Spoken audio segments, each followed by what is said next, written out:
Hello. So, most of you probably know this by now, but Melanie Martinez dropped her album and a full-length feature film.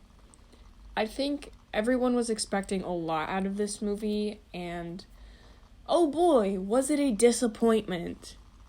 I'm just gonna state that this review will be as unbiased as I can make it. I'm not reviewing this movie in relation to the album or to Melanie as a person. I'm reviewing it just as an independent film, just as I would any other movie. So if you came here expecting me to trash Melanie, look elsewhere. I have a lot of thoughts about this movie, most of them negative. So the way I'm going to structure this video is, first I'm going to list off all the things I liked about it, because I did actually like some aspects of it, and then I'm going to list the things I didn't like about it. Then I'm going to go over the film as a whole and explain all of that further. So, starting with the things I liked about it. The first thing, the scenes that were choreographed to the songs were my favorite part of the whole film and the only reason I was able to make it through it all. The set design was also very well done, as was the wardrobe. So basically, I liked the overall creative, artistic aspects of the movie, but everything else was terrible.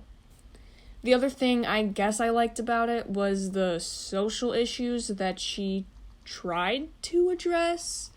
I appreciate the effort, but since they were done so terribly, I'm going to use this as my segue into the negatives. So this probably isn't relatable, but a pet peeve of mine is when TV shows or movies write in political opinions or statements, but do it with such little effort. If a scene or conversation only exists to serve as a political or social statement, that's called lazy writing, and it's annoying. And that is how every political statement is made in this movie, with no effort and no context. In fact, that's how every scene is written in this movie, with no effort or context. There is no plot to this movie. There is not one scene, except for maybe the last 15 minutes, which is the worst 15 minutes of the entire movie, that doesn't happen just to set up for a musical piece. The writing in this movie is god-awful. Because of how bad it is, I'm actually kind of glad that more than 3/4 of this movie's content is just musical pieces. The quality of this writing is something I would have written in 4th grade when I used to make my friends make videos with me. The acting was also atrocious. They must have spent so much money on the set, wardrobe, and editing that they couldn't afford to pay actors, so they put out a fucking Craigslist ad or something. There are so many things in this movie that don't add up at all. It feels like she used this movie taking place in a whimsical world as an excuse to be a lazy writer and not think things through. I know it's hard to write dialogue. It's hard to write conversations and scenes that flow naturally, especially if you've never written before or you don't have that much experience writing. Like, trust me, I know. But did no one review this script? Did her record label just look at it and say, oh yeah, that sounds cool, go ahead? Okay, this is all taking too long, so I'm just gonna get into the movie. So, when I first started watching this, I thought, I don't know, maybe it could be cool. We get to see Crybaby's life at home, and we're gonna see any of the characters from the first album, because this is supposed to be a continuation of that, right? But no, this is an entirely different storyline with entirely different characters, and the only thing that connects them is Crybaby herself. The worst years of my life.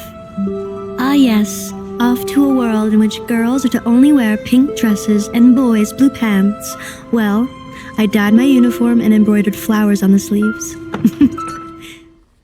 So, in this bus scene, she experiences some bullying.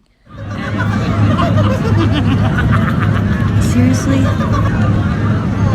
Sad little baby. And at first, I was like, okay, like, that wouldn't happen. Like, they wouldn't all start laughing at her. But as someone who's been bullied, that really is what it feels like, so I'm kind of glad she portrayed it like that. We also meet this guy who looks just like Michael Grant. I spent so long trying to figure out who that was, but he was Ricky's younger brother on The Secret Life, and he was also on Brooklyn Nine-Nine. Anyways, after Wheels on the Bus plays, the bus crashes, so they go underwater, but the bus doesn't have water in it. But this is a magical world, so we can get away with stupid shit that doesn't make sense. Oh look, now they flew the bus into the clouds. So they somehow know where the school is, even though this is supposed to be their first day, so they land there. They walk in, all of a sudden having this stupid-ass conversation. I don't know why people are so scared of death. I agree. It's just another part of life. You start in the womb, and you end in the tomb. So, they're walking to class, and for some reason, they're the only ones in the school, even though that whole bus just arrived with them. And for no reason at all, this school is apparently haunted, which has zero relevance to the rest of the film. What's the room number again? 222. 221. 223. Room. Hold on. Is it first fucking grade?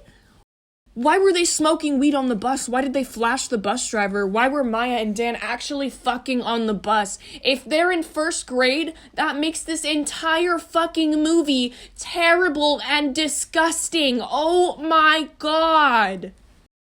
So they get to class, and the teacher is doing cocaine, obviously. And they're reminded by the class that when the bell rings, they have to be in their assigned seat. Would you like to inform Crybaby and Angelita of what rule they did not follow today? When the bell rings, you must be in your assigned seat. Even though that means they would have known that in advance, but isn't this supposed to be their first day? How did everyone else know? Did they know and just not follow the rules? At my school, we have admin that give late passes as soon as the bell rings. If this is supposed to be a super strict school, why are people not actively enforcing the rules? Then they have to stand for the Pledge of Allegiance, and this one dude doesn't stand for it. On your feet. You hear that? Liberty and justice for all? That's bullshit. So the fucking peacekeepers or whatever drag him away. But where were they when they were late to class? Like, this shit doesn't make sense. I didn't do anything! Then it's nap time because, again, this is first grade. And Crybaby and Angelita go into this secret tent and talk about the note Crybaby got from Kelly. So Crybaby asks Angelita what she should do, and this bitch says, call your mom. Why don't you call your mom and ask her what she thinks you should do? My mom? Mm-hmm. Are you fucking serious? Aren't they supposed to be friends? Shouldn't she know her mom is like an alcoholic or whatever? Why wouldn't you just give your friend some advice? It would have made much more sense if she just said, I don't know what to do. The only reason she said to call her mom is because in the song she says, Mommy, why do I feel sad? But her mom doesn't even pick up, so why even...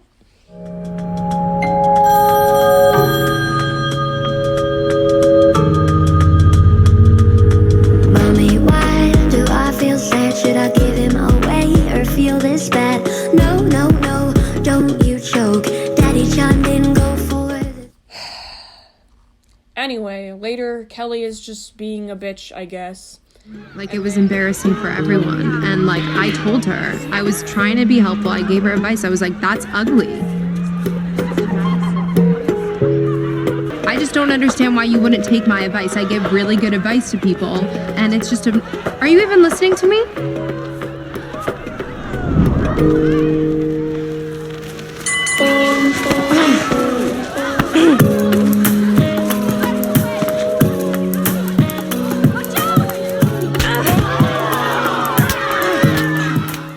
Where did this bitch get a knife? The teacher from earlier comes and breaks them up or whatever. Would have thought that young ladies like you would have grown up better. You have really blown at this. And here comes the next political statement. Unwarranted. We don't know who this character is. We haven't even been introduced to the principal yet. We have no context for what is happening. This scene's only purpose is to be a political statement. You said you're dressing as a woman now. Yes, I'm transitioning. Look, Transitioning? No, I can't permit you to influence the children with this ridiculous behavior. And so what? From now on, you want us to address you as Miss Harper, correct. The kids really connect with me. I love my job and I'd really like to stay, but I need to be my most authentic self. I am a woman. A woman. You hear this? Mr. Harper, you're fired. I will say, though, I actually did appreciate that scene just because, like, that is something that actually happens. Trans people get fired simply just for being trans, and that is, like, an issue that needs to be spoken about and brought light to, so I'm glad that she did that, and honestly, like, the actor that played this part did a really good job. Like, it wasn't a complex role or anything, but I still think that they did a very good job, so just know that I like that scene in the movie. So now we have them sitting somewhere, and this guy in there with them starts taking some pills. What are those? He forced us to take these pills. Each color is a different dosage. I'm on pink. It's the lightest dose. But no one is making him take them. He pulled them out and took them. Like, if she wanted to write this in, she could have at least had someone give it to them. Like, why hasn't she had to take one yet? Why haven't any of them had to take one yet? Why hasn't she heard about this? So then we get the first real taste of just how bad the acting is in this movie. Why is he forcing medication on everyone? To control us. So we can't leave. Only to immediately get cut off by Kelly and not expanded on any further at all, ever. That's fucking Disgusting! So I guess they poison the president or something, and then these bunny doctors try to inject him with life or something, but... Idiots! Save him!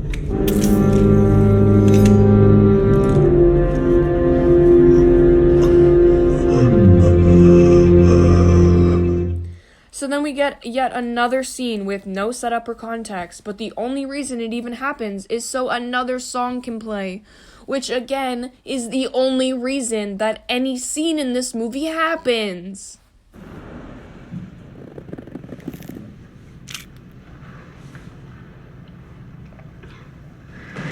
So after the show and tell music video, Crybaby for some reason has turned into a doll and is taken outside the nurse's office, I think, where Angelita is conveniently there so that she can turn her into a person again. Then again, that only happened to set up for the song. This is not a movie, it's an excuse to connect music videos. But I will admit, I love the choreography and cinematography for this scene. This was the first music video that I, actually felt something for. That is until I got to this part. I fucking lost my shit when this happened.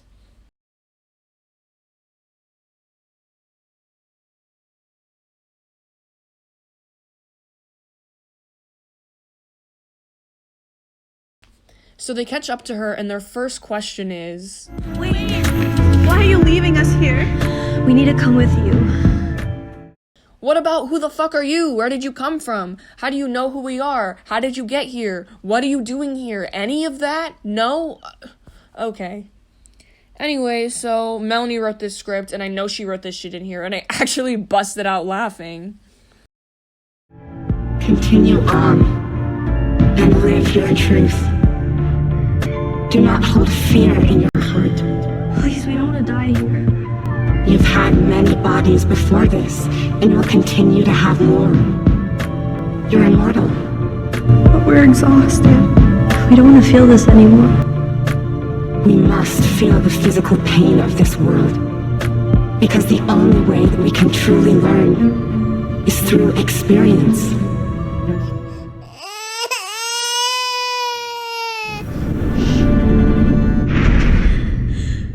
So then it's, I don't know, the next day, and there are absolutely no consequences for what just happened. Oh no, I'm gonna be late for class. Clearly you are if there's nobody else in the entire halls. Seriously, where the fuck is everybody? I thought this was a prison school where they inject you with shit and give you electric shock therapy and make you take pills and drag you away if you don't follow the rules. None of this shit adds up. So this random shit happens for no reason at all. There is no reason this should have happened. No reason.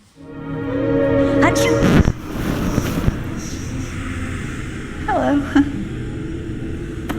You all look ravishing. Bewitching, even.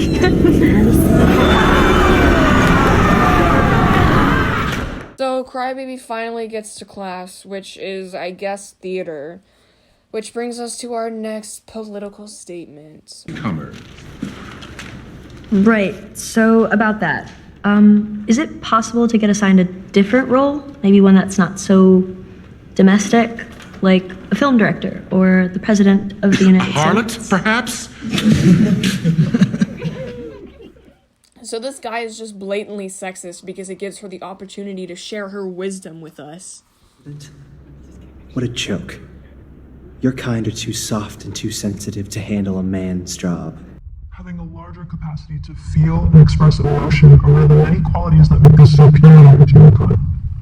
So they all act stunned, even the girls, and she looks like she just said the most profound thing anyone has ever said. This bitch thinks she's the Martin Luther of fucking feminism right now. Anyway, so that also only happened to set up for the next song. What a surprise! So after the song, she tells everyone that they're being brainwashed. You're being brainwashed! What is this? What is she doing? And, kills the peacekeepers or something. Then she leads a mob attack to kill everyone and kill the president again. So now the president is dead and they just buried him, but nothing changed in the school. It's still the same, and there were no consequences, no follow-up, no even anything that happened after that because of that. Oh my god. And guess what? The next scene also only happened to set up for the next song. And it's so fucking stupid. Do you guys know there are actually 2 holes down there? You didn't know you had a butthole? No, I mean in your vagina. There are 2 separate holes. Are you sure? Mm-hmm. I think I need to see a doctor. Yeah, here's your urethra and vagina. Get back to class, you little bitch. So, Crybaby meets Magnolia, who is, I guess, also a part of the Black Eyed Peas. Where are these people coming from? Is this a normal thing? Do people know they have these powers? Where did they come from? Because apparently this bitch is one too. Did no one see her floating the orange? You can't tell me these people don't know about their powers. So they decide to start a food fight to distract everyone so that they can talk to that girl who was floating the orange. So once food fight starts, Crybaby goes to the bathroom to talk to the girl who was floating the orange, whose name is Flora, I think, if I remember. No. Crybaby, I think you need to do this alone. Okay, wish me luck. Alright, good luck, bitch! And let me just say, this scene, literally she shows someone throwing up, and I just feel like if I actually had an eating disorder, that would trigger me, so, fuck you for putting that in there. What the fuck? I don't even know, but even though that food fight scene only happened to set up for this music video, I'm gonna let it pass because this one is so fucking pretty. I love it. I wish the whole song was just like the field scenes. It's fucking beautiful.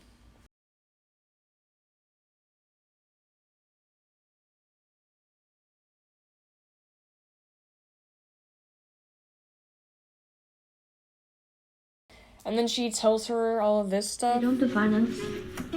We aren't our bodies. They're just temporary. I know it seems impossible, but try not to expect shallow people to love you. They don't even have the capacity to understand how amazing you are. And we all have to learn how to love ourselves without the approval of others. I know. It's just... And it's a good message, love it, but something about it just feels like she's trying to, like, show off how evolved her mind is. I know I said I'm being unbiased, but especially because some of the things I've heard about her being very self-centered, that's just what it comes across as. But maybe that's just me.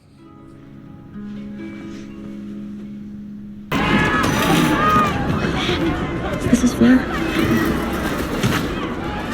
Lucy! What did we talk about? Don't touch me. Sorry, I know, I'm sorry. Isn't that crybaby with floor over there? Anyways, the bunny men come in, and also in comes the principal's son. Who started this? It was that bitch crybaby. Behind the counter.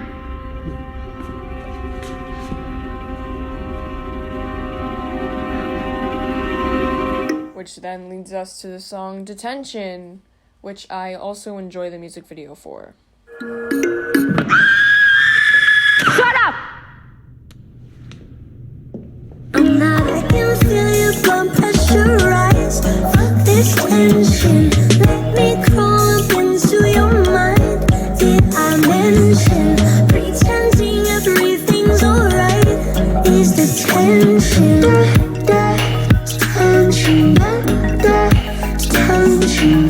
Pretending everything's alright. So Crybaby has a love letter now, and it's pure poetry. And you know she wrote that shit herself. I caught a sparkle of light in your eyes that day. I bathed in it, was transported to heaven's gates by it. But I fall at my feet. My words shall only be composed. I can't speak. My inner voice calling my outer self weak, admiring from afar, secretly Earth me. to Crybaby, are you in? Yeah, sorry. So they're talking about the plan to, like, get everyone out of the school. But suddenly there are cameras that the principal's son is watching that's pointedly directed at them, so he hears them. Why is this the first we're hearing about this, though? Why didn't he see them using their powers or any of the other shit they've done? Anyways, completely unwarranted and without any context, the next scene is Teacher's Pet. Honestly, I wish they would have done something more with this, because I really feel like it could have been good, like if she truly tried to make a music video for it, and actually like set up context for a teacher-student relationship. I think she could really shine light onto grooming, which I think that she had an opportunity there and she didn't take it, and she should have. Anyway, are they still supposed to be in first grade? But yeah, so she kills him.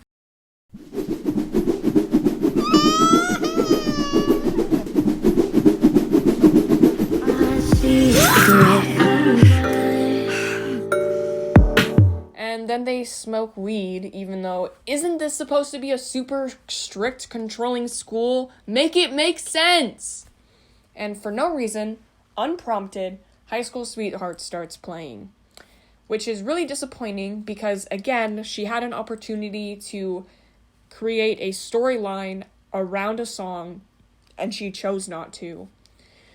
She had a love interest who sent her a love letter. This is a love song. This is a song of her explaining basically rules for dating her is like essentially what it is. She literally could have taken this time, this song, this opportunity to create a storyline with this other person that is her love interest. And she chose not to do it. Which is again disappointing and just shows that she is not a good writer. Anyways, after that, the principal's son asks her to the dance and tells her that he wrote the letter. I was looking for you because I wanted to ask you. I would like you to go to the dance with me. No. Sorry, no. There's nowhere to go. I would like to go in your room. And I suspect that maybe you might say no, and yet I also feel like maybe you wouldn't dare. I don't know if you got my note, but... Wait, he wrote the letter? With that... And she says yes to going with him. Which, at first I thought, like, oh yeah, because it helps with their plan, especially because she said... Well, really mean a lot to me. you know what they say. Keep your friends close and your enemies closer. I'd love to go with you. Which would have been the first thing in this movie to actually make sense. But no, apparently not. Because at the dance, they ask her what she's doing here, and she said she came with Leo, which is the principal's son. Okay, so I got us in the dance by Leo. What? I know. Girl, seriously? You let that monster manipulate you? Well, even I didn't abandon ship this time. And trust me, I wanted to. I thought we were actually gonna get out of this place for good. Look, I'm sorry. I am. Seriously? Look, I don't know. I guess I was just being selfish. And apparently she wasn't thinking about the plan at all. For some reason she wanted to go with him, even though he's the principal's son. He's the one you're trying to defeat now. Like, are you kidding me? Anyway, Leo makes an announcement telling everyone that he knows what the girls have been up to. Good evening, and welcome to K-12's 150th school dance. Now, before I let you all get back to dancing all night, quite literally, I would just like to say just one thing. Crybaby, I know what you've been up to. I've been watching you for a long time now. And did you all think that you could just kill my father, get away with it, have your nice little dance, and leave?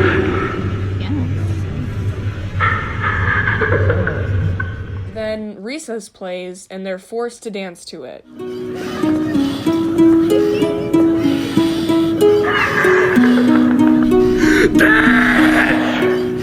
Now we get to hear my favorite line of the whole movie. My powers won't start. Hi, I'm Lorelai. I'm here to apply for the assistant position.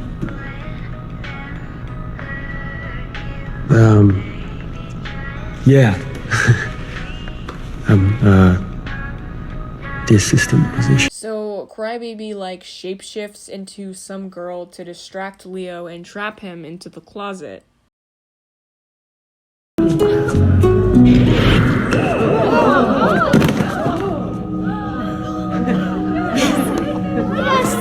Everybody, evacuate the school immediately. Go, now. Evacuates the school because I guess all the teachers and nurses and bunny men left. Weren't they being forced to take pills so they couldn't leave? Why are they all leaving now? Why has nothing like this ever happened before, since this school is apparently 150 years old? If they were all brainwashed by those pills, why wouldn't everyone just ignore her? Make it make sense! So she goes to the balcony for no reason! There is no reason she couldn't have just left with everybody else.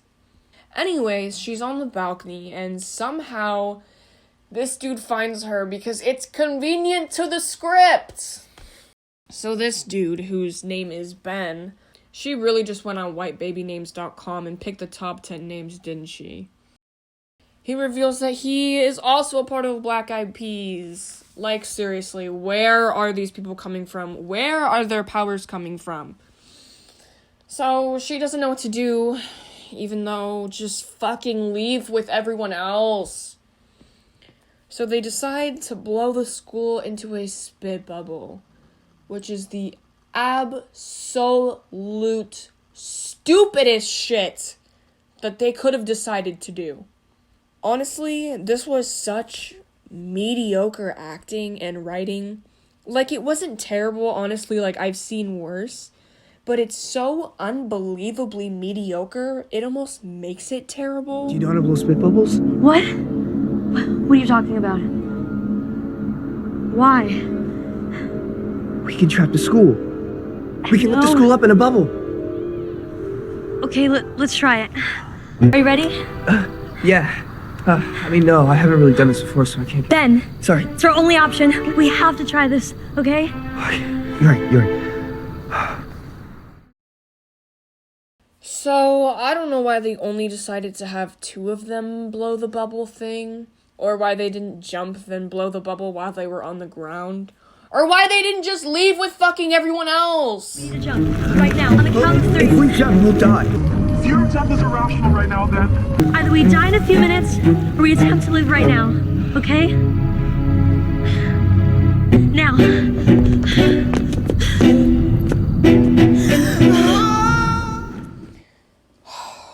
So they make the school bubble disappear, and this bitch comes back.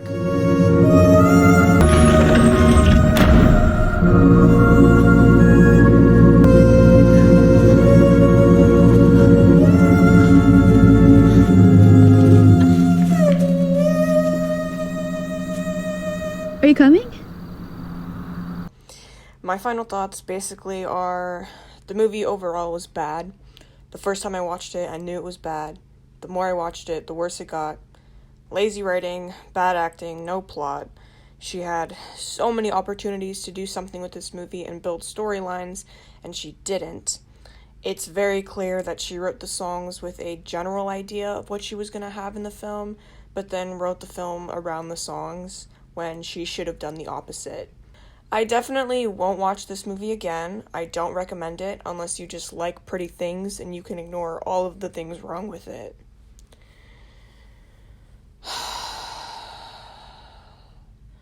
If I had to rate this movie, I would probably give it a 4 out of 10. I was reading through the comments and I saw people saying, like, just watching this for the 15th time, like, I love this movie so much. I'm like, oh my god, like, how? Anyway, so, thanks for watching this. I'm sorry that it was so long. Thanks for watching if you got all the way here. Thank you so much. I put a lot of work into this video, and I really appreciate you watching. Yeah, so catch the next one in like a fucking month from now, whenever I finish editing it. And yeah, again, thanks for watching, and okay, bye.